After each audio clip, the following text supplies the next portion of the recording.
Hello, everyone. My name is Landon, and welcome to Albumsplain. Today, I'm here with a very special guest. Please introduce yourself, very special guest. Hi, everyone. I'm Nicole LaHendro. Welcome back to the studio. Thank you. I'm happy to be here. So, this week, we're going to be talking about an album that I wasn't really familiar with until I finally gave it a listen for this show, and it is going to be Woman in Music Part 3 by HAIM. Woo! So I know HAIM from No Body, No Crime by Taylor Swift off Evermore.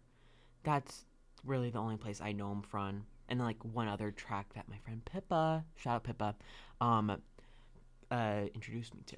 Oh, very cool. Tell me a bit about HAIM. Yeah, so HAIM, Woman in Music Part 3, their album was released on June 26, 2020. So a COVID album. And I really got into the album after their performance at the Grammys of The Steps, which is a song off of this album. And it was just amazing. They're such great performers. They're so talented. And for those of you who don't know, they are a sister band from LA. Shout out LA. Woo-woo. And I just love them. They kind of have a Fleetwood Mac-esque type vibe. Very, very vibey, very cool. So I really enjoy them. And yeah, I started listening after I saw their performance at the Grammys. And Women in Music Part 3 is their third album. I love it. The first two, just as amazing. Like, oh my gosh, the music, so good. Front to back, I love all three albums.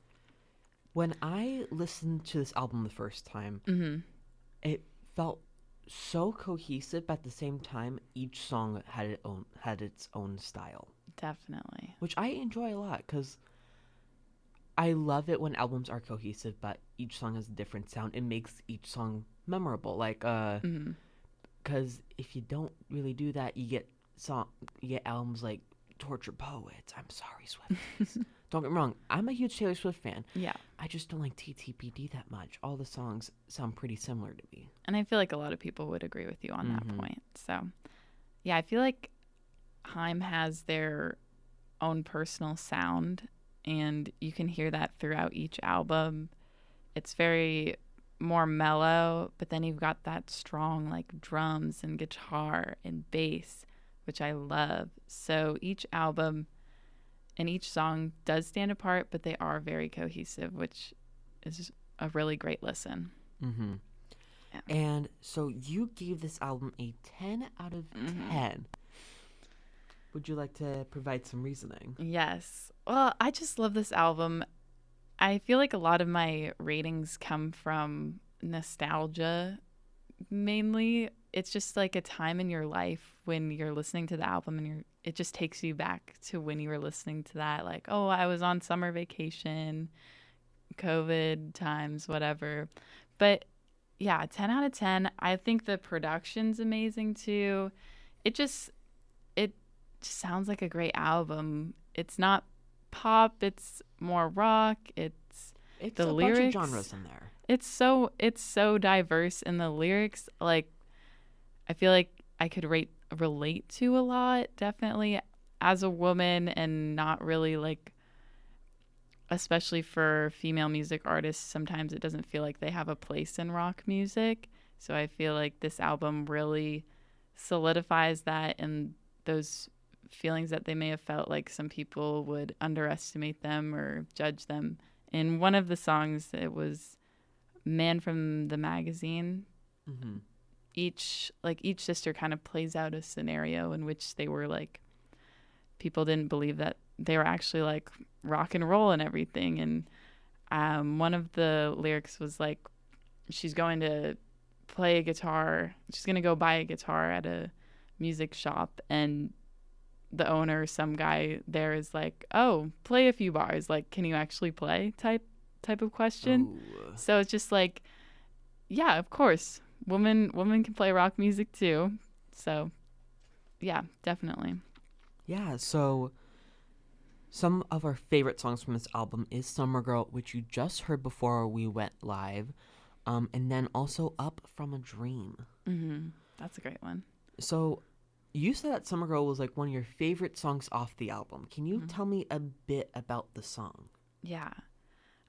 It's just the vibes are so good. I keep saying that, but it's true. It truly is. I mean, like, each song, like I said this earlier, each song has its own sound, which makes me so happy. I love it when artists do that. Mm-hmm. But it just feels like the production makes it feel like the soft drums makes it feel like, oh, I'm on vacation. It's summertime. It definitely reminds me of like that Stevie Nicks-esque sound a bit. Yeah. And like that Fleetwood Mac. They're compared to them a lot. Mm-hmm. So maybe that's why I like them so much, because I love Fleetwood Mac. Yeah, and you picked Up From a Dream. Why is that?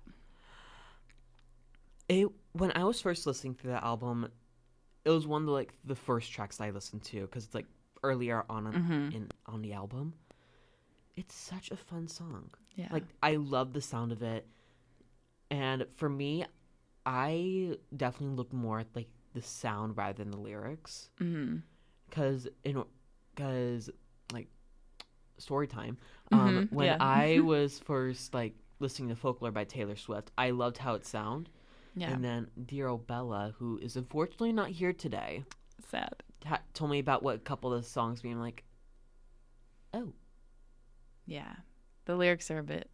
Yeah. Yeah. The Lakes by Taylor Swift, I still don't even know what it means, okay? Some poetry right there. That is some poetry that I don't know. We got to go to English class and analyze I'm not it. an English major. I'm a journalism major. There is a slight difference. Yeah. Yeah. But Up From a Dream, I love how it sounds. Mm-hmm. I'll look up at Genius sometime soon what it exactly means. Yeah, exactly. I feel like that one and 3 a.m., they also have a version featuring Thundercat, which is amazing. Mm-hmm. But what I like about those two is the production. Like in the beginning of Up From the Dream, you can hear her like yawning, like waking up. Mm-hmm. And then for 3 a.m., throughout the whole song, it's like this dude's like calling her at 3 a.m. and you hear like the phone ringing and then the dial tone and everything. And it's just like, oh, it's so creative. I love it. Speaking about features, Yes. there's 2 features on this album, and that is going to be Gasoline featuring Taylor Swift, which is actually a remix. Mm-hmm. And then we have 3 a.m. featuring Thundercat, also a remix. Yeah. Those 2 tracks were originally featured on the bonus album, were they not? Maybe. I'm not quite sure. Yeah. I'm Makes not too sure. So, anyway, did you listen to, how do I say this? How do you feel about the 2 remix songs on here? I love them. I think Because I wasn't able to get a chance to listen to them, unfortunately. So you mean Gasoline and 3 a.m.? The with, remixed version? yeah, I wasn't able to I think they're listen to great. those. I'm sure you've heard Gasoline featuring Taylor Swift. I probably have, but there's so many Taylor Swift songs. It's Tell me how iHeart ? Goes right now. Exactly. Yeah. So I think they're both really great. The originals are great.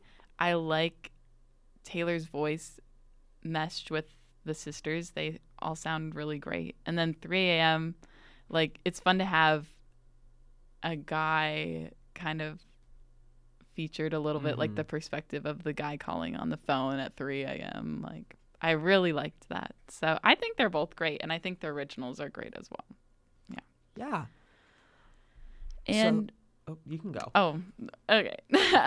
So another thing to mention is I got into this album after the Grammys. This album was also nominated for Album of the Year at the Grammys, but Taylor won that one. So it's For okay. which album? For Folklore, I believe. 2021. Yes. That would make sense.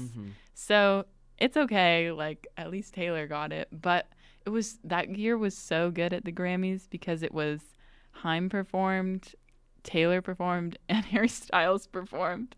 So that was my Grammys moment. Yeah.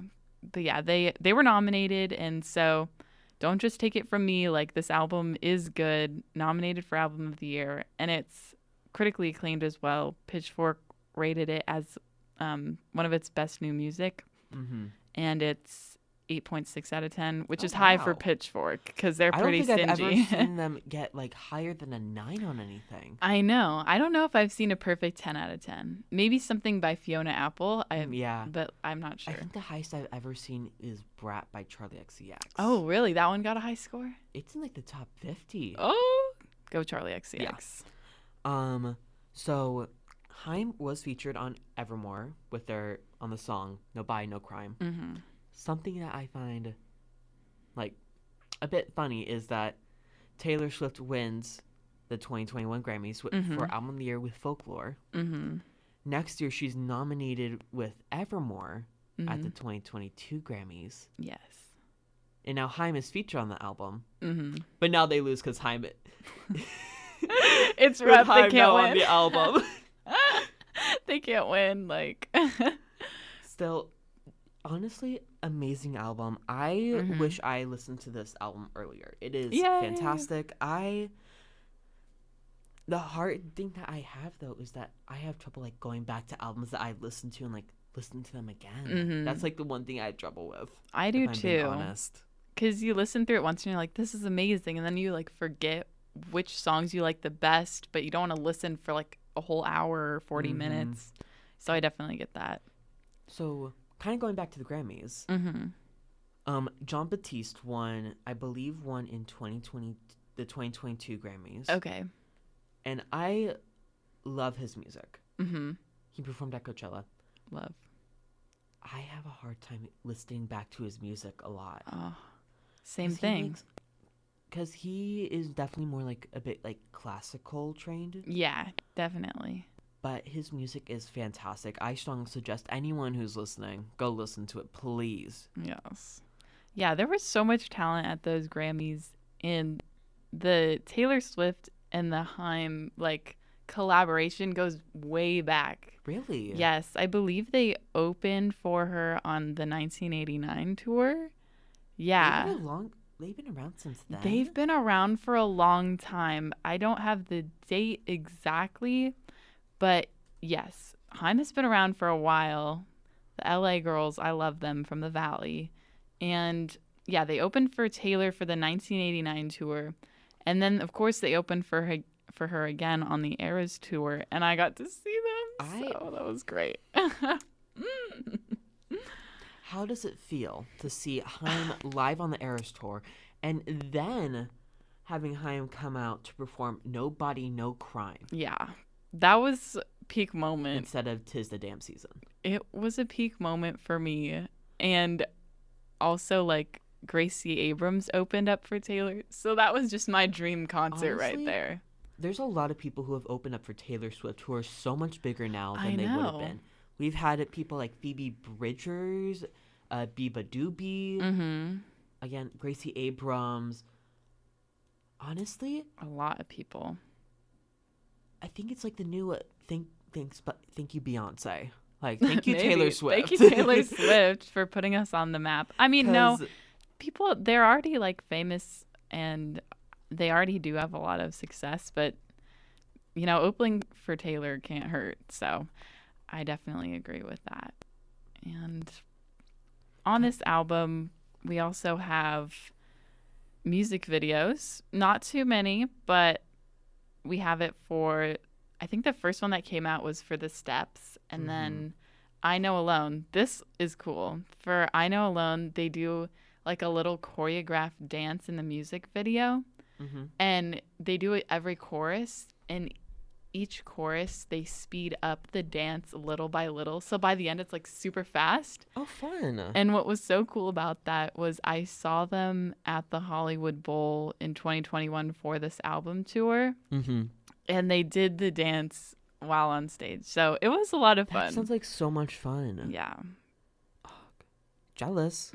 And then all of the bonus tracks, of course, have music videos, which is actually kind of interesting, but it's cool.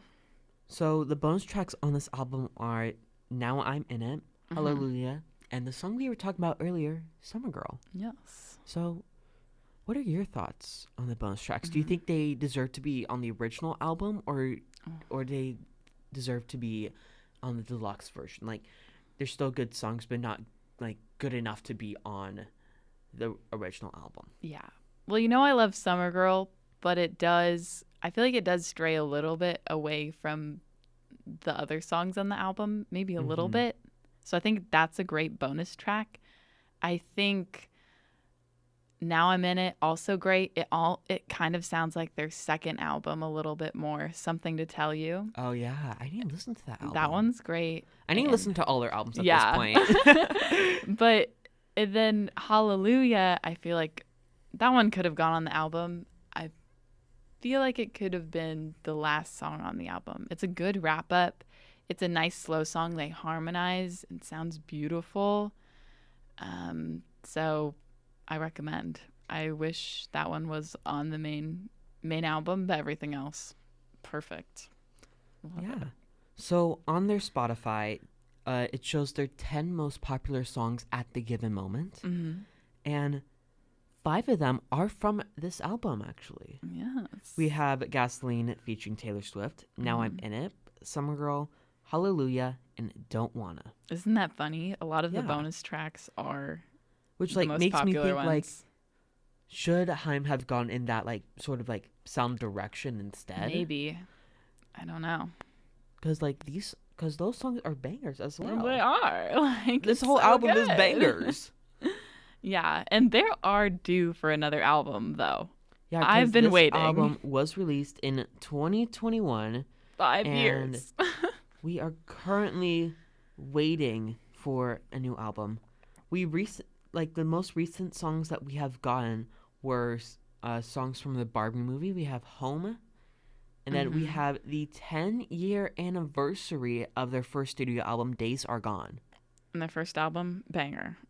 All their albums are so good. I just can't listen to their music at this love point. It. It's so good. So yeah, it's been 5 years since they've had a album release, and I am ready for another one.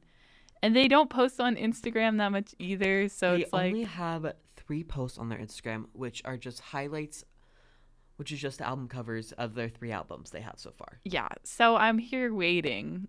Like, it's time, please. And Harry Styles, too. I just need another album. You just need more music. Well, that's true. Do I have a surprise for you? Oh. Lady Gaga, March 7th. Yes. Be there, be square. I'm very excited. Gaga's back in her dance pop era. So we're so excited. Well, I think that's going to be our show for today. I know. Oh, All so right. fun. My name is Landon. And I'm Nicole, filling in for Bella. Yep, and this has been Album Splain.